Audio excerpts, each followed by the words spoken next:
بسم اللہ الرحمن الرحیم۔ السلام علیکم، ہمارے چینل میں خوش آمدید۔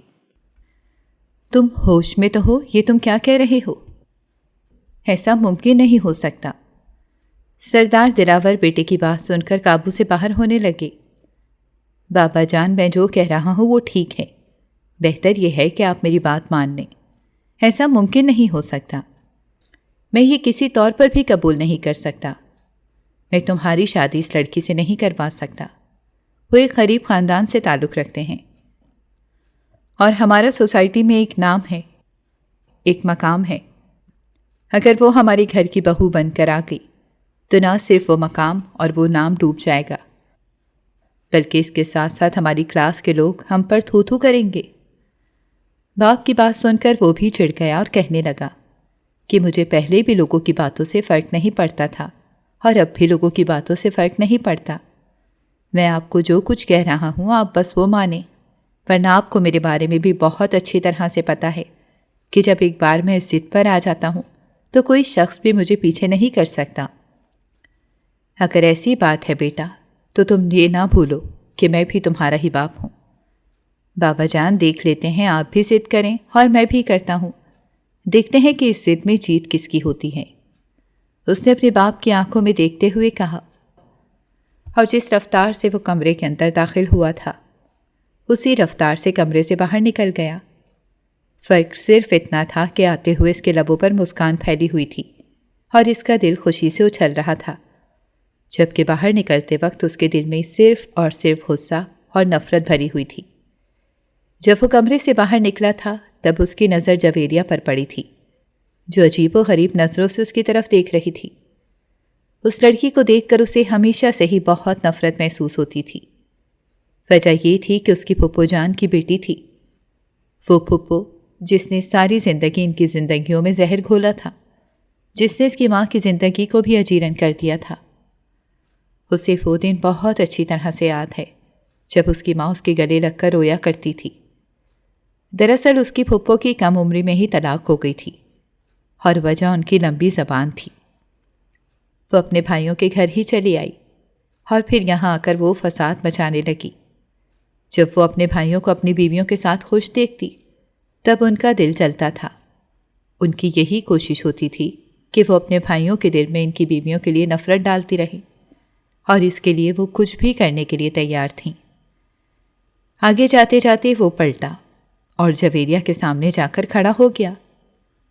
وہ اس کی آنکھوں میں دیکھنے لگا اور اسے کہنے لگا، تمہیں کیا لگتا ہے کہ تم اس سب میں کامیاب ہو جاؤ گی؟ میں نے ہمیشہ جو کھیل کھیلا ہے اس میں کامیابی ہی حاصل کی ہے۔ زوریس، لگتا ہے کہ تم اس بارے میں جانتے نہیں ہو، اس نے اسی کے انداز میں جواب دیتے ہوئے کہا۔ زوریس کا دل تو کر رہا تھا کہ وہ سامنے کھڑی لڑکی کا منہ نوچ ڈالے۔ اسے زبان دراز لڑکیوں سے شروع سے ہی بہت نفرت تھی۔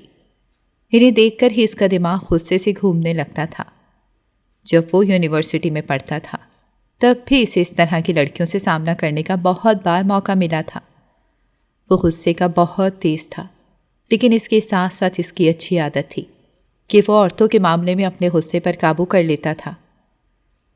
میری زندگی کوئی کھیل نہیں ہے جویریہ بیگم، اور میں کسی بھی انسان کو یہ اجازت نہیں دوں گا کہ وہ اس کے ساتھ کھیلے۔ اور جہاں تک تمہارا سوال ہے تو میں تمہیں ایک بات بہت ہی صاف الفاظ میں بتا دینا چاہتا ہوں۔ میں تم سے شدید نفرت کرتا ہوں، اتنی نفرت کرتا ہوں کہ اگر تم 100 بار مر کر بھی پیدا ہو جاؤ اور دھل کر بھی میرے پاس آ جاتی تب بھی میں تمہیں ہاتھ تک لگانا پسند نہیں کروں گا، کیونکہ مجھے یہی لگے گا کہ اگر میں نے تمہیں چھو لیا تو میرے ہاتھ گندے ہو جائیں گے۔ تم نے سنا ہی ہوگا کہ کیچڑ میں پاؤں مارو تو اپنے کپڑے خراب ہوتے ہیں۔ تمہیں میں وہی کیچڑ سمجھتا ہوں۔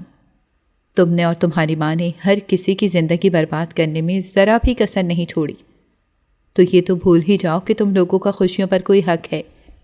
ہمیشہ تم لوگ جلن کی آگ میں ہی جلتی رہو گی، تم لوگوں کو کبھی بھی سکون نہیں ملے گا۔ یہ کہہ کر وہ رکا نہیں بلکہ تیزی سے آگے بڑھ گیا۔ جویریہ کے تلوں پر لگی اور سر پر بجھی۔ اس کا چہرہ شرمندگی کی وجہ سے لال ہو گیا تھا۔ وہ سوچ بھی نہیں سکتی تھی کہ یہ انسان کبھی اسے اس طرح کی سخت باتیں کہہ سکتا ہے۔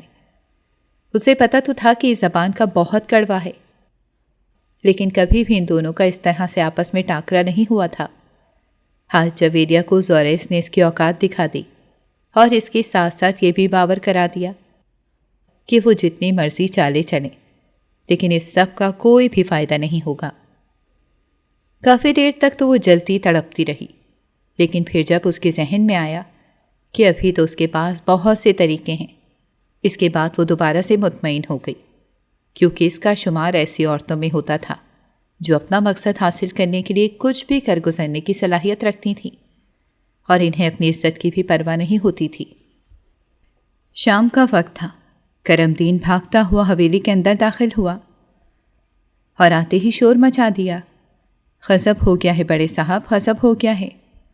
سردار دلاور اس کی بات سن کر چڑ گئے اور اسے کہنے لگے، تمہیں میں نے کتنی بار کہا ہے کہ یوں واویلا نہ مچایا کرو، مجھے بتاؤ کہ کیا مسئلہ ہوا ہے۔ ارے سردار، چھوٹے صاحب اس دنیا میں نہیں رہے اور اب انہیں لگا کہ کسی نے ساتوں آسمان ان کے سر پر گرا دیے ہوں۔ پہلے تو انہوں نے اپنے کانوں پر یقین ہی نہیں آیا۔ وہ حیرت سے سامنے کھڑے نوکر کی طرف دیکھتے رہے اور پھر جب ان کا دماغ کچھ سوچنے سمجھنے کے قابل ہوا تو وہ غضب اور غصے کے عالم میں اس کی طرف بڑھے اور اس کا گریبان پکڑتے ہوئے چلائے، یہ تم کیا بکواس کر رہے ہو؟ تم ہوش میں تو ہو؟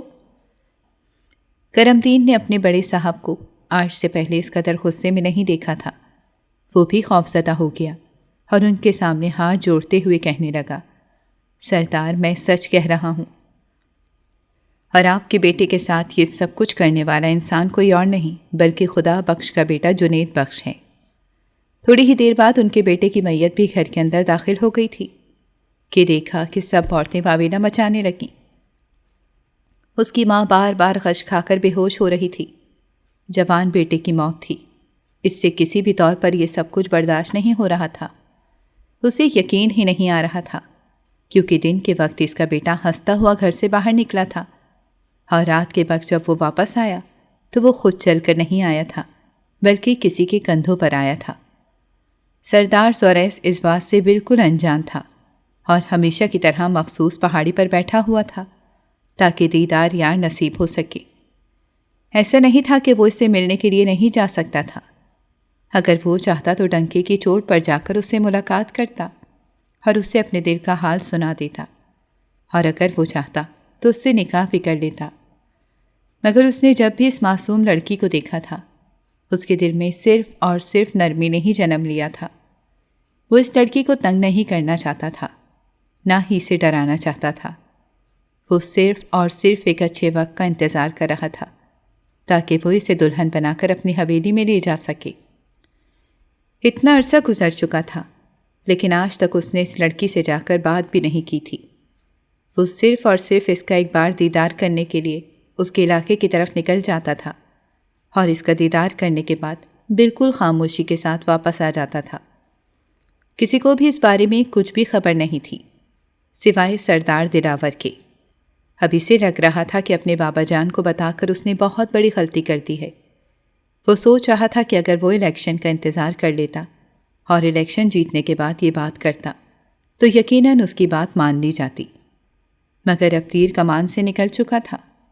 اب اس کے باپ کو ساری حقیقت معلوم ہو چکی تھی اور وہ یہ سب کچھ ماننے کے لیے تیار ہی نہیں تھا۔ اسے وہاں پر بیٹھے ہوئے تھوڑی ہی دیر گزری تھی جب اچانک ہی اس کی نظر اس معصوم سی لڑکی پر پڑی جو کہ کمرے سے باہر نکل رہی تھی۔ اس پہاڑی سے ان کے گھر کا صحن بہت اچھے طریقے سے نظر آتا تھا۔ جب اس نے اسے دیکھا تو اس کے لبوں پر مسکراہٹ پھیل گئی اور وہ دل ہی دل میں اعتراف کرتے ہوئے کہنے لگا کہ بلا شبہ یہ عورت دنیا کی حسین ترین عورتوں میں سے ایک ہے۔ بلا شبہ یہی وہ واحد عورت ہے جو اس کے دل میں گھر کرنے میں کامیاب ہو گئی ہے، اور انشاءاللہ یہی عورت اس کی زندگی میں بھی داخل ہوگی۔ وہیں بیٹھے بیٹھے نہ جانے اس نے کتنی دعائیں مانگ لیں۔ وہ اپنی بدلتی ہوئی فطرت پر حیران ہو رہا تھا، کیونکہ آج سے پہلے اس نے کبھی بھی کسی چیز کی تمنا نہیں کی تھی اور نہ ہی کسی چیز کی دعا کی تھی۔ وہ بس فرمائش کرتا تھا اور چیزیں اس کے سامنے رکھ دی جاتی تھیں۔ زندگی میں پہلی بار وہ کسی کو دعاؤں میں مانگ رہا تھا۔ اسے کافی دیر بیٹھ کر دیکھنے کے بعد وہ وہاں سے اٹھ کھڑا ہوا۔ اچانک ہی اس کا موبائل بجا۔ جب اس نے کال سنی تو اسے لگا کہ اس کے قدموں کے نیچے سے زمین نکل گئی ہے۔ ایک لمحے کا بھی انتظار کیے بغیر وہ تیزی سے وہاں سے نکلا۔ جب وہ گھر پہنچا تو وہاں پر قیامت کا سما تھا۔ اس کے بھائی کی میت صحن کے درمیان میں پڑی ہوئی تھی۔ قریب ہی عورتیں چلا چلا کر رو رہی تھیں۔ وہ تیزی سے چلتا ہوا وہاں پر گیا۔ اس کا خون کھول رہا تھا۔ اس سے پہلے کہ وہ قریب ہی بیٹھ جاتا، اس کے باپ نے اس کے کندھے پر ہاتھ رکھا، غراتے ہوئے کہا کہ تمہاری آنکھ سے آنسو اس وقت تک نہیں نکلنا چاہیے جب تک تم اپنے بھائی کا بدلہ نہ لے لو۔ اٹھ جاؤ اور اس انسان کو پکڑ کر لاؤ۔ اس انسان کے ساتھ بھی ویسا ہی سلوک کیا جائے جیسا سلوک ہمارے بیٹے کے ساتھ ہوا ہے۔ میں اب مزید انتظار نہیں کر سکتا۔ وہ اسی وقت ہی اٹھ کھڑا ہوا اور اپنے باپ کی آنکھوں میں دیکھتے ہوئے پوچھنے لگا، آپ مجھے صرف اور صرف اس انسان کا نام بتائیں جس کے بیٹے نے یہ سب کچھ کیا ہے۔ میں آپ سے وعدہ کرتا ہوں کہ نہ صرف اس انسان کو بلکہ اس کے بیٹے کو بھی زندہ زمین کے اندر دفن کر دوں گا۔ اس کے باپ کے چہرے پر ایک زخمی سی مسکراہٹ پھیل گئی اور وہ ہنستے ہوئے کہنے لگے، سردار صاحب وہ بات کیجئے جو بات آپ بعد میں پوری کر سکیں۔ کہیں ایسا نہ ہو کہ مجھ سے وعدہ کرنے کے بعد آپ مکر جائیں یا پھر بولیں حالات ہی ایسے پیدا ہو گئے ہیں کہ میں کچھ کر ہی نہیں سکا۔ ایسا کچھ بھی نہیں ہوگا۔ کیا آپ نے مجھے اتنا بے غیرت سمجھا ہوا ہے کہ میں اپنے بھائی کا بدلہ نہیں لوں گا اور یوں ہی خاموشی سے بیٹھا رہوں گا؟ میں نے چوڑیاں نہیں پہنی ہوئیں، میں سردار زوریس ہوں اور میں گنہگار کو اس کی سزا دیے بغیر نہیں چھوڑتا۔ آپ صرف اور صرف مجھے اس انسان کا نام بتائیے۔ تھوڑی دیر بعد جب اس کے باپ نے وہ نام پکارا تو ایک لمحے کے لیے تو اسے جھٹکا لگا، لیکن دوسرے ہی لمحے اس نے اپنے آپ پر قابو پایا۔ وہ اپنے باپ کے سامنے کمزور نہیں پڑنا چاہتا تھا۔ آپ فکر مت کریں، شام کے وقت ہی میں اس انسان کے بیٹے کو آپ کے قدموں میں لے آؤں گا۔ آپ جو اسے سزا دیں گے وہی ہوگا۔ یہ کہہ کر وہ تیزی سے گھر سے باہر نکل گیا۔ پہلے اس نے فیصلہ کیا تھا کہ وہ اپنے محبوب کے گھر صرف اسی دن ہی جائے گا جس دن وہ بارات لائے گا، لیکن اب ایسا نہیں تھا۔ اس سے پہلے ہی سے اپنے محبوب کے گھر جانا پڑا۔ اس نے دروازہ کھولا تو دیکھا کہ وہ سامنے ہی صحن میں بیٹھی ہنس رہی تھی۔ اسے ہنستا دیکھ کر ایک لمحے کے لیے اس کا دل تیزی سے دھڑکا اور دوسرے ہی لمحے اسے یاد آیا کہ یہ عورت اس کے بھائی کی قاتل کی بہن ہے۔ دوسری طرف حمین صبا سے ہنس ہنس کر باتیں کر رہی تھی۔ جب اس نے ایک اجنبی شخص کو گھر کے اندر داخل ہوتے ہوئے دیکھا تو وہ خوف زدہ ہو گئی اور جلدی سے اپنی جگہ پر اٹھ کھڑی ہوئی۔ اس کے ساتھ ہی وہ اپنی مخصوص پیاری آواز میں چلاتے ہوئے کہنے لگی، تم کون ہو اور اس گھر میں کیوں داخل ہوئے ہو؟ بیگم صاحبہ سے تو ٹھیک طرح سے غصہ بھی نہیں ہوتا۔ بے ساختہ اس کے ذہن میں یہ بات آئی، اپنے بھائی کو سامنے کرو ورنہ میں پورا گھر جلا دوں گا۔ اس نے اونچی آواز میں چلاتے ہوئے کہا۔ اب کی بار دونوں بہنیں سہم گئیں اور خوفزدہ نظروں سے ایک دوسرے کے چہرے کی طرف دیکھنے لگیں۔ زوریس دوبارہ سے چلایا اور بولا، کیا تم لوگوں کو میری ایک بار کہی ہوئی بات سمجھ میں نہیں آ رہی؟ ابھی اور اسی وقت اس بدبخت انسان کو باہر نکالو۔ کیا ہو گیا ہے؟ آپ انہیں اس طرح سے کیوں پکار رہے ہیں؟ آپ پہلے یہ تو بتائیں کہ کون ہیں اور یوں کیسے ہمارے گھر کے اندر داخل ہو سکتے ہیں؟ صبا آگے بڑھی، لیکن جب اس نے زوریس کے پیچھے آنے والے گارڈز کو دیکھا تو وہ اپنی جگہ پر جم کر کھڑی ہو گئی۔ اسے اندازہ ہو گیا تھا کہ یہ انسان کوئی معمولی انسان نہیں ہے بلکہ یہ کوئی بہت بڑا آدمی ہے، مگر یہ ان کے بھائی کا مطالبہ کیوں کر رہا تھا؟ اب سوچنا یہ تھا، کیونکہ تمہارے بھائی نے میرے معصوم بھائی کی زندگی ختم کر دی ہے۔ جب تک میں اسے اس دنیا سے غائب نہیں کر دیتا تب تک میں یہاں سے نہیں جاؤں گا۔ وہ دوبارہ سے اونچی آواز میں چلایا تھا۔ اب کی بار وہ دونوں بہنیں ہی بہت زیادہ ڈر گئی تھیں۔ ان کا بھائی تقریباً 2 دن سے گھر واپس نہیں آیا تھا۔ تھوڑی ہی دیر بعد خدا بخش بھی گھر کے اندر داخل ہو گیا۔ جب اس نے سردار زوریس کو دیکھا تو مسکرانے لگا اور کہنے لگا، ارے سردار صاحب، آپ یہاں پر؟ خیریت تو ہے؟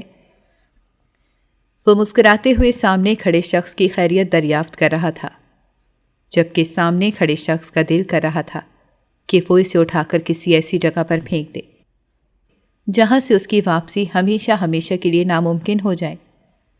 اس نے اپنے آدمیوں کو حکم دیا کہ ابھی اور اسی وقت اس انسان کو اٹھا کر اپنے ساتھ لے کر چلو۔ اس کے آدمی تیزی سے آگے بڑھے اور خدا بخش کو بے دردی سے بازو سے پکڑ کر گھسیٹنے لگے۔ یہ سب دیکھ کر اس کی بیٹیاں دوبارہ خوف سے چلانے لگیں، مگر سامنے جو انسان کھڑا تھا اس سے اب کسی پر بھی رحم نہیں آ رہا تھا۔ اس کی نظروں کے سامنے صرف اور صرف اپنے معصوم بھائی کا چہرہ گھوم رہا تھا، جس کو بلا وجہ ہی مار دیا گیا تھا۔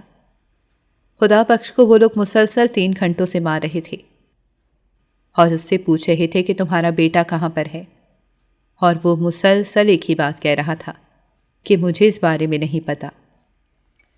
خدا بخش کو یہ بتایا گیا تھا کہ تمہارے بیٹے نے یہ جرم کیا ہے، تو وہ زور زور سے نفی میں سر ہلانے لگا اور کہنے لگا کہ ایسا ممکن نہیں ہو سکتا، میرا بیٹا حافظ قرآن ہے اور مسجد کا امام ہے، وہ اتنی بڑی غلطی نہیں کر سکتا، اس سے اچھے اور برے کی تمیز ہے، وہ اتنا کم عقل اور غصے کا تیز بھی نہیں ہے کہ وہ اپنی جان پر ظلم کر ڈالے۔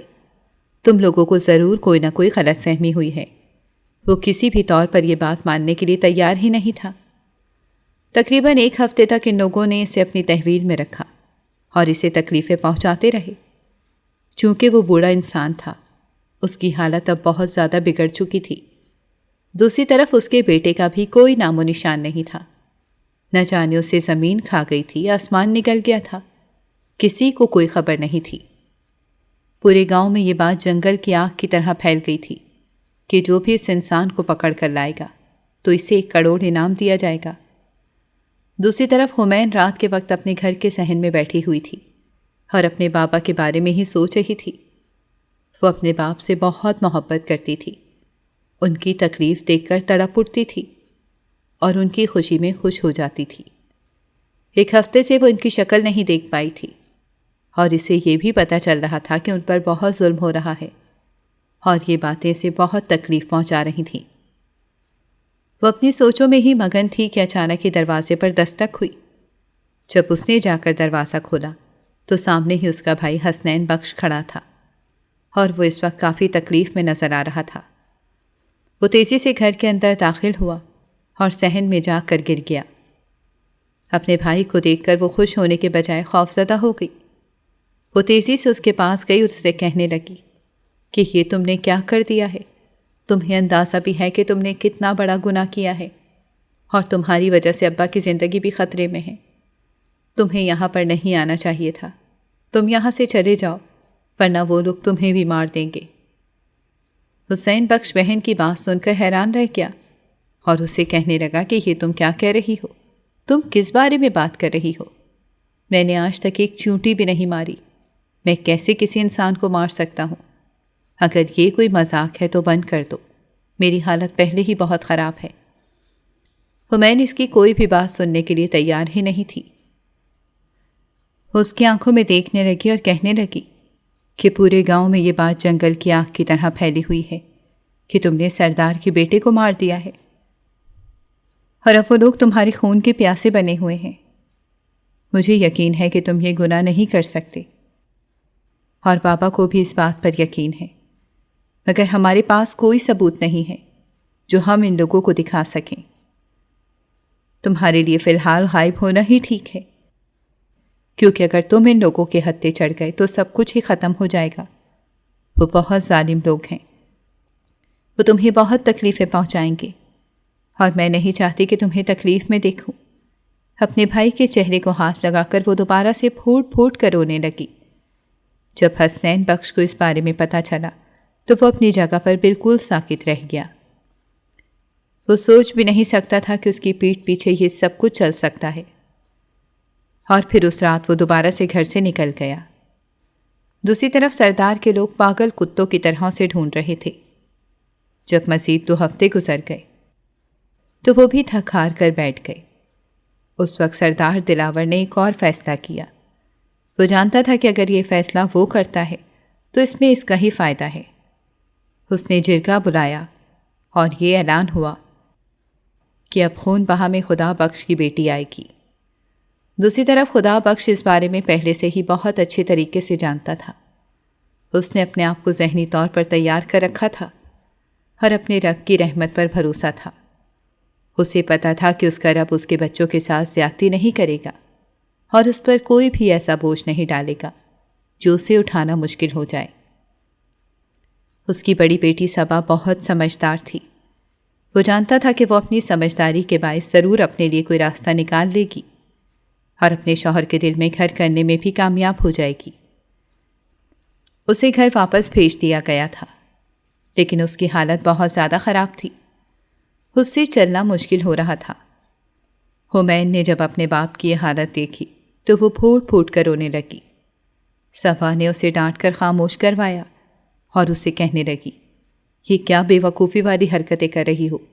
تمہیں پتہ ہے کہ ابا کی طبیعت ٹھیک نہیں ہے اور تم اس طرح سے رو کر انہیں مزید پریشان کر رہی ہو۔ دوسری طرف جویریہ آپے سے باہر ہو گئی تھی۔ اس کا بس نہیں چل رہا تھا کہ وہ سب لوگوں کو ہی جان سے مار ڈالے۔ سب لوگ ہی اس کی خوشیوں کے دشمن بن گئے تھے، یہاں تک کہ اب اس کی ماں بھی اسے کہنے لگی تھی کہ سردار کے پیچھے بھاگنے کا کوئی فائدہ نہیں ہے، بہتر یہی ہے کہ اپنے ماموں کے بیٹے کے بارے میں سوچو، وہ بھی بہت خوبصورت ہے اور بہت امیر ہے، اگر تم اسے اپنے قابو میں کر لیتی ہو تو تمہاری زندگی پرسکون ہو جائے گی۔ اب جویریہ اپنی ماں کو کیا بتاتی کہ وہ شخص اس کی ضد بن چکا ہے۔ جب تک وہ اسے اپنی زندگی میں شامل نہیں کر لیتی تب تک اسے سکون نہیں ملے گا، تب تک وہ اسی طرح سے ہی تڑپتی رہے گی۔ اسے اپنی یہ تڑپ اور بے چینی ختم کرنی تھی۔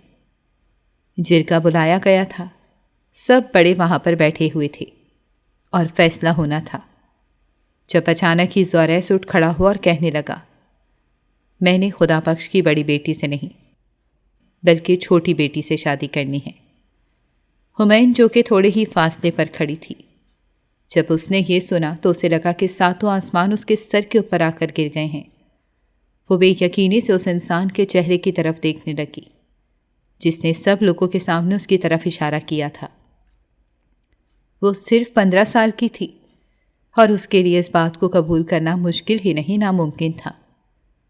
خدا بخش جلدی سے اٹھ کھڑا ہوا اور کہنے لگا کہ ایسا ممکن نہیں ہو سکتا، وہ بہت چھوٹی ہے، وہ بہت معصوم ہے، ابھی اس کی عمر ہی نہیں ہے، میں اپنی چھوٹی بیٹی کا نکاح آپ کے ساتھ نہیں کر سکتا۔ اس انسان کی یہ جرأت دیکھ کر جرگے میں بیٹھے ہوئے تمام سرداران ہی حیران رہ گئے۔ زوریس کا چہرہ بھی غصے سے لال ہو گیا اور وہ چیختے ہوئے کہنے لگا، میں نے تم سے مشورہ نہیں مانگا اور نہ ہی تمہاری رائے کے بارے میں پوچھا ہے، میں اپنا حکم سنا رہا ہوں۔ دلاور صاحب بھی ایسا نہیں ہونے دینا چاہتے تھے، کیونکہ وہ جانتے تھے کہ اگر حنین ان کے گھر کی بہو بن گئی تو سب کچھ ختم ہو جائے گا۔ وہ ابھی ایک بہت بڑا کھیل کھیلنا چاہتے تھے اور اس کے لیے انہیں صبا کی ضرورت تھی۔ سب سے بڑا سردار اٹھ کھڑا ہوا اور کہنے لگا کہ زوریس اگر چاہے تو کسی بھی لڑکی کے ساتھ شادی کر سکتا ہے، آپ کو کچھ بھی کہنے کی اجازت نہیں ہے، یا تو ابھی اور اسی وقت اپنے بیٹے کو یہاں پر پیش کرو یا پھر اپنی بیٹی کا نکاح کر دو، اب فیصلہ تمہارے ہاتھ میں ہے۔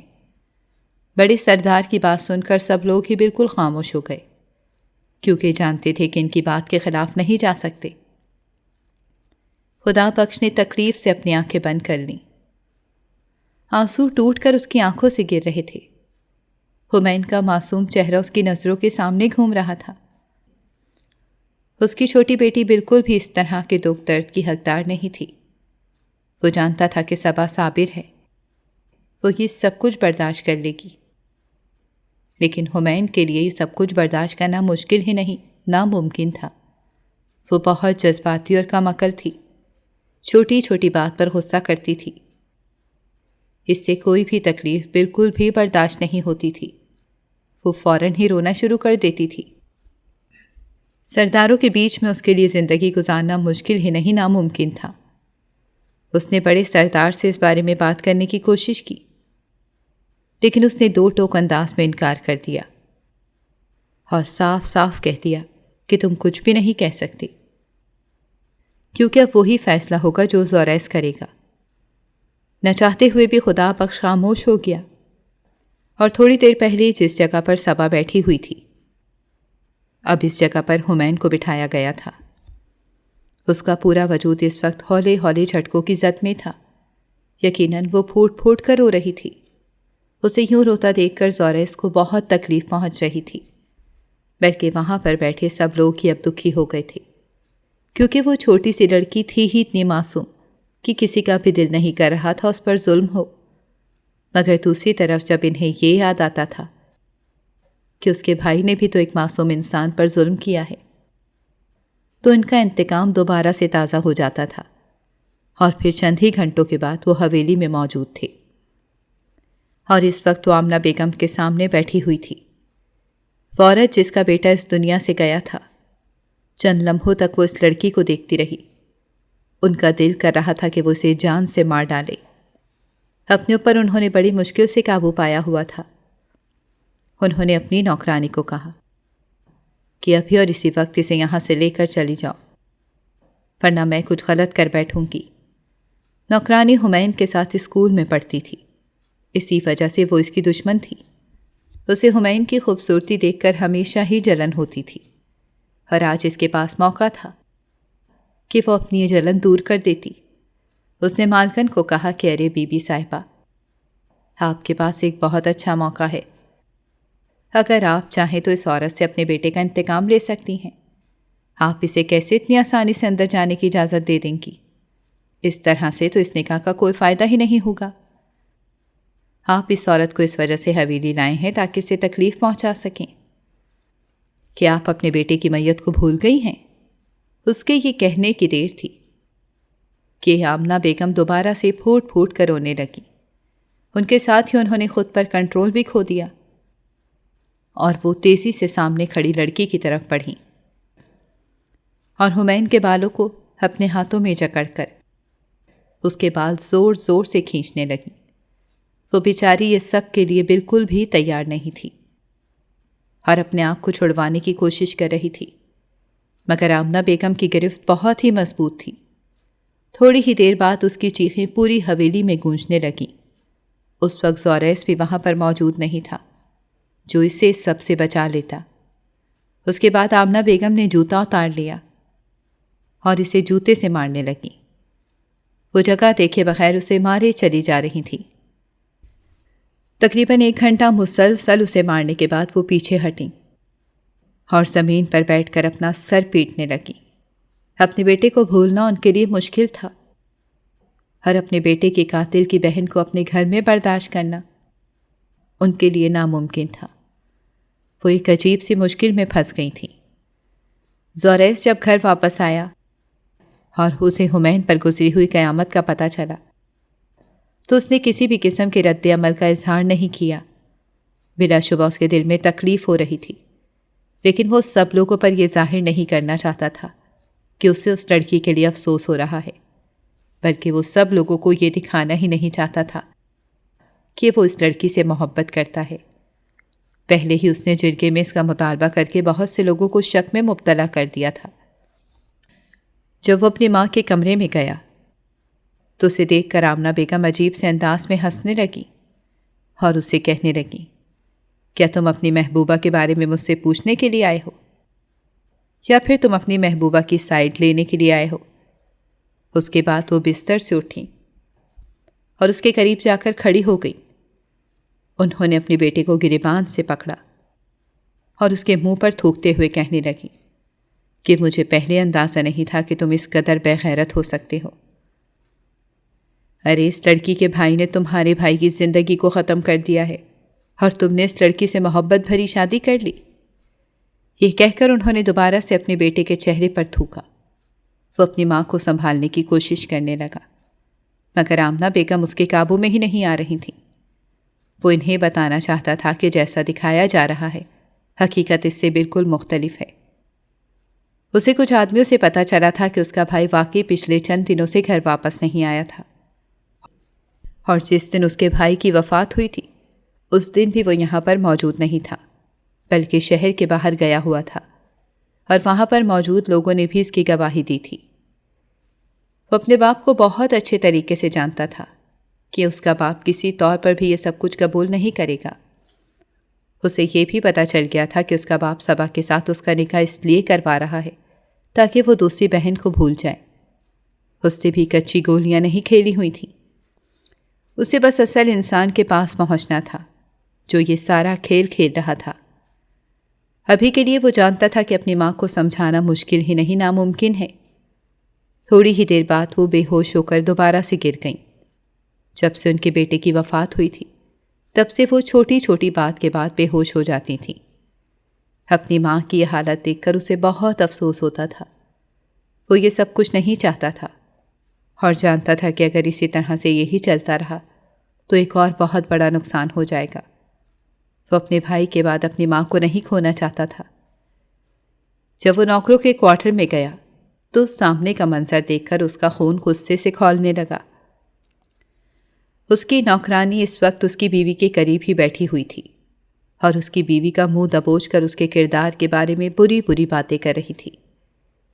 تمہاری ہمت بھی کیسے ہوئی اسے ہاتھ لگانے کی؟ سردار زوریس کی آواز سن کر نوشین جلدی سے ہوش کی دنیا میں آئی اور تیزی سے اس سے دور ہٹی۔ اس کے ساتھ ہی وہ کہنے لگی کہ اس نے آپ کے بھائی، خبردار جو اپنے منہ سے ایک لفظ بھی نکالا، آج کے بعد تم اس حویلی میں کام نہیں کرو گی۔ ابھی اور اسی وقت میری نظروں کے سامنے سے دفع ہو جاؤ۔ اس کا بس نہیں چل رہا تھا کہ وہ اسے زندہ زمین کے اندر دفنا دے۔ نوشین اس سے معافیا مانگنے لگی اور کہنے لگی کہ صاحب اس طرح کا ظلم مت کیجیے، مجھے یہاں سے باہر مت نکالیے۔ میرے والدین بوڑھے ہیں اور چھوٹے بھائی ہیں، مجھے انہیں پالنے کے لیے کام کی ضرورت ہے۔ اس نے جلدی سے اپنے گارڈز کو بلایا اور پھر اس عورت کو حویلی سے باہر نکلوا دیا۔ اس کے بعد وہ ہمین کے پاس گیا جو بہت ڈری سہمی بیٹھی ہوئی تھی۔ وہ اس کے قریب ہی بیٹھ گیا۔ اس وقت وہ زمین پر موجود تھا جبکہ ہمین چارپائی پر لیٹی ہوئی تھی۔ اس نے ہمین کے ماتھے پر ہاتھ رکھا جہاں پر ایک چھوٹا سا زخم تھا۔ وہ کرا اٹھی۔ یہ تکلیف اسے بھی محسوس ہوئی تھی۔ میں تم سے وعدہ کرتا ہوں کہ تمہیں دوبارہ اس طرح کی تکلیف کبھی نہیں ملے گی۔ اس کی یہ کہنے کی دیر تھی کہ سامنے لیٹی لڑکی کی آنکھوں سے آنسو نکلنے لگے۔ اسے تو یہ بتایا گیا تھا کہ اس کا شوہر ایک بہت ہی ظالم انسان ہے جو اس پر ظلم کرے گا، مگر یہاں پر تو سب کچھ ہی الٹ ہو گیا تھا۔ اس کی ساس اس پر ظلم کر رہی تھی جبکہ اس کا شوہر اس کے زخموں پر مرہم رکھ رہا تھا۔ زوریس نے بہت ہی پیار سے اس کے آنسو صاف کیے اور کہنے لگا، اب دوبارہ تمہاری آنکھوں میں یہ آنسو نہ دیکھوں۔ اس وقت بھی اس کے ذہن میں صرف اور صرف اپنے بھائی کا خیال چل رہا تھا، اسی لیے وہ اپنے آنسو صاف کرتے ہوئے کہنے لگی، میرے بھائی نے کچھ بھی نہیں کیا، میرے بھائی نے کچھ بھی نہیں کیا، وہ بے قصور ہے۔ اس پر اس نے کوئی بھی جواب نہیں دیا کیونکہ جب تک وہ اصل انسان کو تلاش نہیں کر لیتا تھا تب تک وہ کسی کو بھی کچھ نہیں بتانا چاہتا تھا۔ وہ اسے خاموشی سے اپنے کمرے میں لے کر گیا اور اسے وہیں پر آرام کرنے کے لیے کہا۔ اس کے ساتھ ہی اس نے سب لوگوں کو صاف صاف کہہ دیا تھا کہ کوئی بھی اس کی بیوی کی طرف نظر اٹھا کر بھی نہ دیکھے۔ اگر کسی نے بھی اسے ہاتھ بھی لگانے کی کوشش کی تو وہ ان کے ہاتھ توڑ دے گا۔ جویریہ جلے پیر کی بلی بنی پھر رہی تھی۔ چند ہی مہینوں پہلے اسے پتہ چلا تھا کہ زوریس ہمین کی محبت میں گرفتار ہو گیا ہے اور وہ کسی طرح سے اسے سب سے پیچھے ہٹانا چاہتی تھی، لیکن وہ کچھ بھی نہیں کر پا رہی تھی۔ اور پھر چند ہی دن پہلے اس کے دماغ میں یہ خیال آیا کہ وہ کیوں نہ زوریس کے بھائی کے ساتھ ساتھ اس لڑکی کو بھی راستے سے ہٹا دے۔ زوریس کا بھائی جویریہ سے محبت کرتا تھا، اس بات کا اظہار وہ اس کے سامنے بھی کر چکا تھا، مگر اسے اس انسان سے شدید نفرت تھی۔ کچھ دن پہلے اس نے یہ باتیں بھی سنی تھی کہ یہ بہت جلد ہی ان دونوں کی منگنی کے بارے میں سوچا جا رہا ہے۔ اسی وجہ سے اس نے اتنی بڑی چال چلنے کا فیصلہ کیا تھا۔ چونکہ اسے گناہ اور ثواب کی کوئی تمیز نہیں رہی تھی اور نہ ہی اس کا ضمیر زندہ رہا تھا، وہ صرف اور صرف ہر کسی سے انتقام لینا چاہتی تھی۔ زوریس کے بھائی سے وہ اسی لیے انتقام لینا چاہتی تھی کیونکہ اس نے اس سے محبت کرنے کا جرم کیا تھا اور اس نے سردار دلاور سے یہ بات کی تھی کہ وہ اس سے نکاح کرے گا۔ ہمین سے وہ اس بات کا انتقام لینا چاہتی تھی کیونکہ اس نے اس کے محبوب پر ڈاکہ ڈالا تھا، اور زوریس سے وہ اس لیے انتقام لینا چاہتی تھی کیونکہ اس نے اس کی محبت سے انکار کیا تھا۔ دوسری طرف زوریس بھی تیزی سے پتہ لگانے میں لگا ہوا تھا، اور پھر ایک دن اس کے سامنے اس کا ایک وفادار نوکر آ گیا جو اس کے قدموں میں گر کر پھوٹ پھوٹ کر رونے لگا۔ دراصل یہ سب کچھ جویریہ نے اسی سے ہی کروایا تھا اور اسے محبت کا جھوٹا دعویٰ کیا تھا، مگر اب سب کچھ ہو جانے کے بعد وہ مکر گئی تھی۔ وہ پھوٹ پھوٹ کر رونے لگا اور سردار کو بتا دیا کہ یہ سب کچھ کروانے والی عورت کوئی اور نہیں بلکہ جویریہ ہی ہے۔ اس نے مجھے یہ سب کچھ کرنے کے لیے کہا تھا اور بولا تھا کہ میں الزام آپ کے بھائی پر لگا دوں۔ مجھے پتا تھا کہ میں سردار کا بہت خاص نوکر ہوں اور وہ میری ہر بات کا یقین کر لیں گے۔ اسی وجہ سے جب میں نے سردار کو یہ بات بتائی تو انہوں نے آنکھیں بند کر کے یقین کر لیا، کوئی تفتیش وغیرہ بھی نہیں کی۔ مجھے میڈم جویریہ نے یہ بات بتائی تھی کہ وہ مجھ سے محبت کرتی ہیں اور اگر میں یہ کام کر دوں تو وہ مجھ سے شادی کر لیں گی۔ انہوں نے مجھے جھوٹے خواب دکھائے تھے، مگر اب وہ مکر گئی ہیں اور مجھے بھی میرا ضمیر ملامت کر رہا ہے۔ جب سردار زوریس کو حقیقت کے بارے میں پتہ چلا تو اس کا خون غصے سے کھولنے لگا۔ وہ اس کو لے کر جلدی سے سردار دلاور کے پاس گیا اور اسے وہی سب کچھ کہنے کے لیے کہا۔ پہلے تو دلاور صاحب نے اس بات پر یقین نہیں کیا اور کہنے لگے کہ میں کیسے مان لوں کہ یہ سچ بول رہا ہے؟ تم بھی تو جویریہ سے نفرت کرتے ہو، کیا پتا تم نے اسے سب کچھ کہنے کے لیے مجبور کیا ہو۔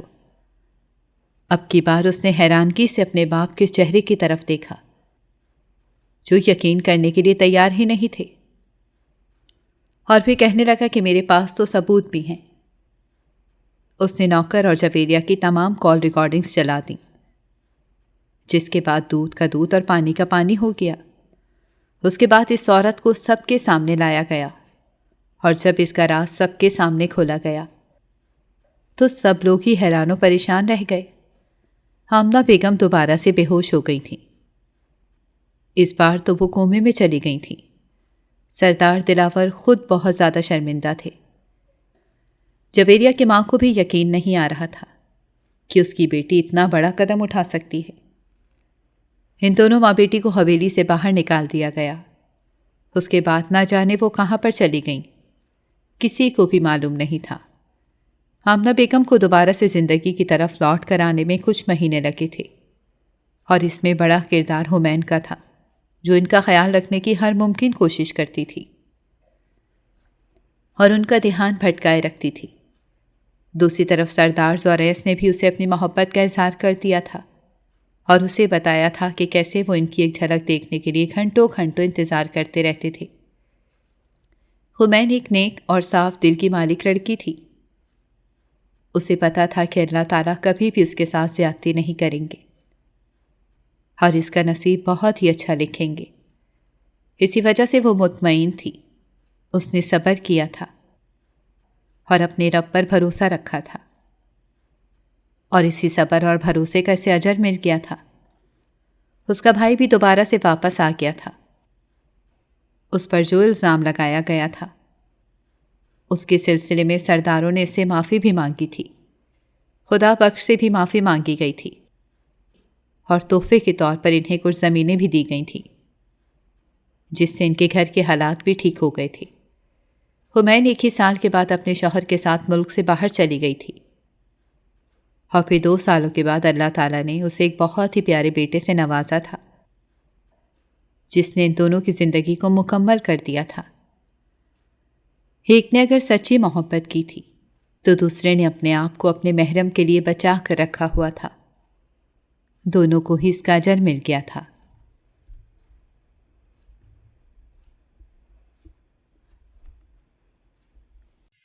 ناظرین، اگر آپ کو ہماری کہانی اچھی لگی ہے تو ویڈیو کو لائک کریں، شیئر کریں اور ہمارے چینل کو سبسکرائب کریں۔ اگلی ویڈیو تک اجازت دیں۔ اللہ حافظ۔